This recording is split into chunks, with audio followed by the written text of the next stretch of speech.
नमस्कार, मैं सुमित कुमार श्रीवास्तव। आज हम करंट अफेयर्स के एक इम्पॉर्टेंट इशू पर डिस्कशन करेंगे। तो अभी अभी ऐसे कुछ समाचार सुनने में आए हैं कि रूस यूक्रेन वॉर के दौरान कुछ केमिकल एजेंट्स इस्तेमाल किए गए हैं। तो आइए देखते हैं एलिगेशन क्या है और वो केमिकल एजेंट कौन से हैं जो इस दौरान इस्तेमाल किए गए, और इस तरीके के केमिकल वेपन्स को बैन करने के लिए कौन सी संधि अंतर्राष्ट्रीय स्तर पर की गई हैं और वर्तमान में अंतर्राष्ट्रीय स्तर पर लागू हैं।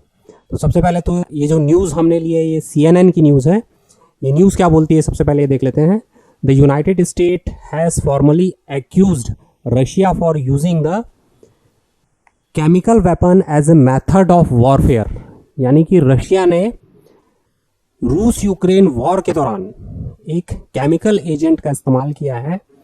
तो ये अमेरिका के द्वारा रूस पर लगाया गया एक एलिगेशन है, और ये एलिगेशन लगाया गया है ताकि रूस के ऊपर अमेरिका नए सैंक्शंस लगा सके। आइए आगे देखते हैं आगे न्यूज़ क्या है। United State department said it had made a declaration that Russia has used the chemical weapon chloropicrin agent. तो क्लोरपिक्रीन एजेंट वो केमिकल वेपन है जो इस वॉरफेयर के दौरान यूज किया गया अगेंस्ट यूक्रेनी force is violation of chemical weapon convention. तो अमेरिका का कहना है कि ये जो केमिकल वेपन कन्वेंशन है, जो एक मल्टीलैटरल कन्वेंशन है, इस कन्वेंशन का वायलेशन है कि रूस ने इस क्लोरपिक्रीन नाम के एजेंट को यूक्रेन वॉर के दौरान इस्तेमाल किया है। It added that the Russia had also used riot control agent और tear gas during the war is violation CWC। तो रशिया ने न केवल क्लोरपिक्रीन एजेंट का यूज़ किया है, बल्कि जो दंगों को रोकने के लिए टीयर गैस इस्तेमाल की जाती है उसका भी उपयोग रूस यूक्रेन वॉरफेयर के दौरान कर रहा है। हालांकि अमेरिका के द्वारा रूस पर लगाए गए एलिगेशन है, अभी तक ये एलिगेशन सिद्ध नहीं हुए हैं, पर हमारे लिए ये चीज़ इम्पॉर्टेंट है कि वो कौन सा एजेंट है जिसके बारे में बात की जा रही है। क्योंकि अगर आपसे वन लाइनर क्वेश्चन में, ऑब्जेक्टिव क्वेश्चन में सवाल पूछा जाता है तो आपसे इस एजेंट का नाम पूछा जाएगा। तो उस एजेंट का नाम है chloropicrin agent. India sign the treaty in January 1993। ये कौन सी ट्रीटी की बात कर रहा है? तो CWC की बात कर रहा है, यानी केमिकल वेपन कन्वेंशन। तो 93 में ट्रीटी साइन हुई थी और इंडिया भी इस ट्रीटी को साइन करने वाली कंट्रीज़ में शामिल है। यानी जो केमिकल वेपन को कंट्रोल करने के लिए अंतर्राष्ट्रीय संधि है उसमें भारत भी एक पार्टी। थोड़ा सा क्लोरपिक्रीन एजेंट के बारे में जानने की कोशिश करते हैं कि ये क्लोरपिक्रीन एजेंट जो केमिकल वॉरफेयर एजेंट के रूप में इस्तेमाल किया गया, ये एजेंट कौन सा है? तो ये फर्स्ट वर्ल्ड वॉर के दौरान इस्तेमाल किया गया एक केमिकल वेपन था। अब ये केमिकल वेपन बेसिकली एग्रीकल्चर में पेस्टिसाइड के रूप में इस्तेमाल किया जाता है, और ये जो भी इसके प्रभावित होते हैं, विक्टिम होते हैं, उनमें किस किस तरीके की समस्याएं पैदा करता है। तो इरिटेट द लंग्स, जो लंग्स हैं उनको इरिटेट करता है। इसके अलावा आइस के ऊपर इसका इफेक्ट देखा जाता है, स्किन, त्वचा के ऊपर।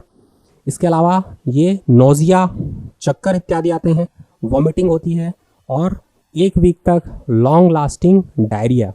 ये सब जो इसके प्रभावित है, विक्टिम है, उसमें दिखाई देने वाले लक्षण हैं। तो क्लोरपिक्रीन एजेंट क्या है और इस एजेंट से किस किस प्रकार के प्रभाव मानव के स्वास्थ्य पर पड़ते हैं, इन चीज़ों को हमने देखा। अब हम देखने की कोशिश करते हैं कि जो इंटरनेशनल लॉ हैं वो इन केमिकल एजेंट्स के बारे में क्या बोलते हैं। तो international law regarding use the chemical weapon. तो इंटरनेशनल लॉज, सबसे पहले इंपॉर्टेंट कन्वेंशन है केमिकल वेपन कन्वेंशन CWC, एक मल्टीलैटरल ट्रीटी है। Negotiation for the CWC being in 1980, 1980 में यूनाइटेड नेशन में इस ट्रीटी को लेकर नेगोशिएशन चालू हुए। कन्वेंशन वॉज ड्राफ्टेड इन सितंबर 1992।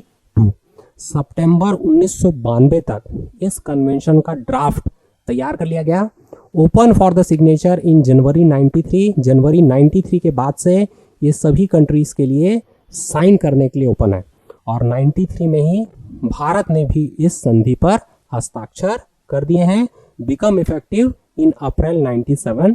ये अप्रैल 97 से संधि इफेक्ट में आ चुकी है। It's make it mandatory to destroy और old and abandoned chemical weapons. तो जितने भी पुराने और बैन किए गए केमिकल वेपन्स हैं इस ट्रीटी के सिग्नेचरी सारे देशों को इन सब केमिकल वेपन्स को नष्ट कर देना।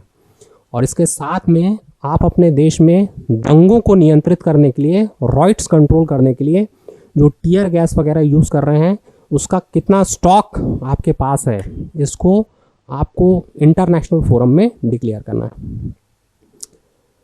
आगे देख लेते हैं कि ये जो कन्वेंशन है किन किन चीज़ों को बैन करता है। तो ये कन्वेंशन किसी भी केमिकल वेपन के प्रोडक्शन को, उसके डेवलपमेंट को, उसके एक्विजिशन को, उसको स्टॉक करने को और एज ए वेपन उसको यूज़ करने को बैन करता है।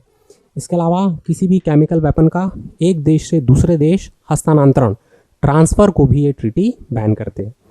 इसके अलावा किसी भी देश को केमिकल वेपन को डेवलप करने में आपको किसी भी प्रकार की कोई मदद नहीं करनी है और किसी भी प्रकार के रॉइट को कंट्रोल करने वाले किसी भी केमिकल सब्सटेंस का यूज़ आपको जो इंटरनेशनल वॉर है उसके दौरान नहीं करना है। यानी एक दूसरे देश का जब दूसरे देश के साथ युद्ध हो रहा है उस दौरान आप इस तरीके के किसी भी एजेंट का यूज़ नहीं करेंगे।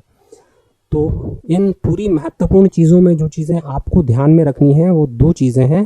पहला कि जो केमिकल वेपन यूज़ हो रहा है उसका नाम क्या है। तो जिस केमिकल वेपन को लेकर विवाद है उसका नाम है क्लोरपिक्रीन। और केमिकल वेपन को बैन करने के लिए अंतर्राष्ट्रीय स्तर पर जो कन्वेंशन है वो है केमिकल वेपन कन्वेंशन। और ये कन्वेंशन 1997 से लागू है, 93 में साइन किया गया था और भारत भी इस कन्वेंशन का एक पार्ट है। तो ये आज की हमारी करंट की न्यूज़ है।